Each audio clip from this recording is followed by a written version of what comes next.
Oui, papa, c'est par rapport à la vie de sainteté, comme vous avez dit. Oui. Je vois ici dans 1 Jean, on nous dit, si nous disons que nous n'avons pas péché, nous les faisons menteurs. Alors je comprends. Si vous vous disiez. Si nous disons que nous n'avons pas... Nous disons. Nous là remplace qui? Pardon? Nous là remplace qui? Tu es dedans. Non. Nous là remplace ceux-là à qui Jean a adressé cette lettre. Le Saint-Esprit avait dit à Jean, ces gens-là vivent dans les péchés. Mais il y a certains qui sont en train de se convaincre qu'ils sont corrects. Alors, au Banjiki Mukanda, Jean a Banjiki en premier chapitre, dans le deuxième chapitre. Maintenant, en Afrique, en troisième chapitre, Jean a Banjiki dit, vous devez savoir une chose. Celui qui est né de Dieu ne pêche point. Maintenant, vous vivez dans les péchés. Ni balé. Donc, quand tu as la Bible, ni akaba, anenda kumtoya bal automatiquement na wasa Mungu ni romia ko na mimi na mtoya bal parce que hapa ni mie. Nous là, ça ne nous concerne pas. Jean n'est pas inclus dans cette affaire. S'il était inclus dans cette affaire de nous, disons, est-ce qu'il peut dire dans le 3e chapitre, celui qui est né de Dieu ne pêche pas? Donc il n'est pas dedans. Les nous là concernent les gens à qui il avait adressé la lettre.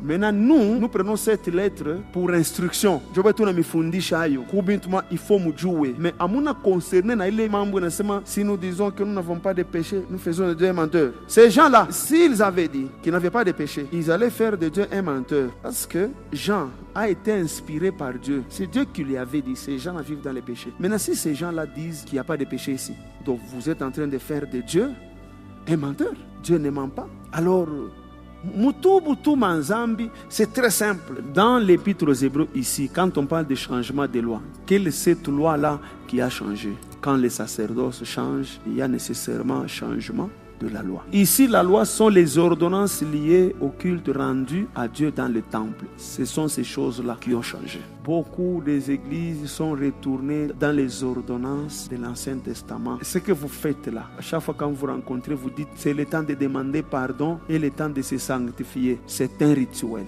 Mon ensemble de sanctification, et puis mon ababintu bingi. Mungu tusafishe na manzambi yetu. Asa, sa vile mbekecha inapo ni tulombe damu ya Yesu yanze kutusafisha. Damu ya Yesu tusafishe, damu ya Yesu. C'est un rituel.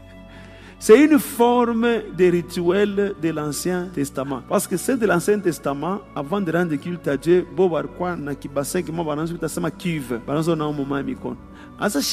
dans nos esprits, tukuna basemo hivi muku damu ya Yesu. Sasa hivi tuone na macho. Jo tunaanza kuilomba itusafishe. C'est la même chose. Donc nous, dans notre esprit, il y a un fût quelque part dans le spirituel. Ce fût-là est rempli du sang frais du Seigneur Jésus. Il est fût ikumakanisa yote na manyumba yote. Njopo na manyumba yote bana lomba damu ya Yesu ibasafishe. Nous avons kuile ntuku ya damu quelque part. Et c'est la foi des frères des églises du réveil. Il y a un fût de sang quelque part.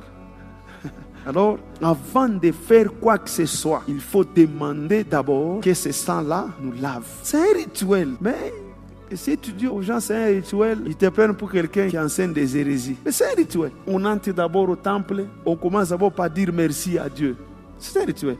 Puis après merci, on demande le pardon des péchés parce que tout le monde a péché avant d'entrer à l'église. Tout le monde. Et le modérateur a péché et le prédicateur du jour, il a péché, tout le monde a péché. Si quelqu'un dit il n'a pas de péché, il fait de Dieu un menteur. C'est un rituel. Alors tout le monde demande pardon. On se met à genoux, tout le monde demande pardon. Même les prédicateurs, ils demandent pardon pour les péchés.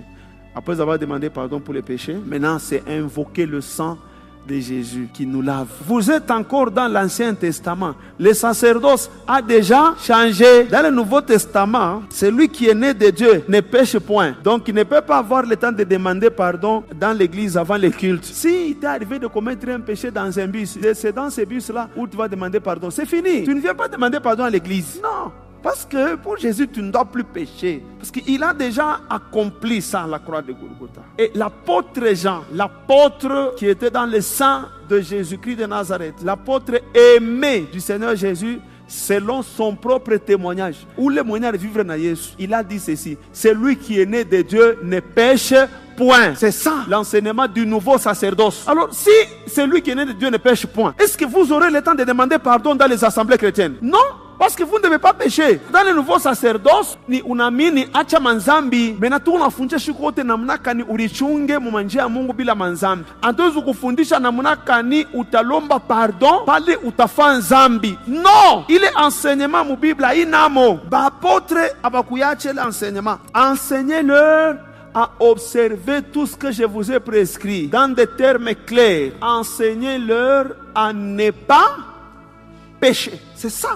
Donc pour nous, le sacerdoce n'a pas encore changé parce que les rituels continuent. C'est la liturgie qui s'est déjà infiltrée. Avant de faire ça, il faut faire ça. Avant de faire ça, il faut faire ça. Ce sont des rituels, mais on s'accroche quand même. Non, le sacerdoce a déjà changé. Il y a changement de loi. Jésus n'est pas entré dans le tabernacle céleste pour les péchés de ceux qui ont cru. Il est entré dans le tabernacle céleste pour les péchés de ceux qui n'ont pas encore cru. Même le sang qui a coulé à la croix de Golgotha, aina njuu ya manzambi ya bale batamini, ni ya manzambi ya bale abayamini. Le châtiment qui nous donne la paix est tombé sur lui. Qui donne la paix à qui? Aux pécheurs, aux gens qui n'ont pas encore rencontré le Seigneur. C'est ça l'enseignement des apôtres.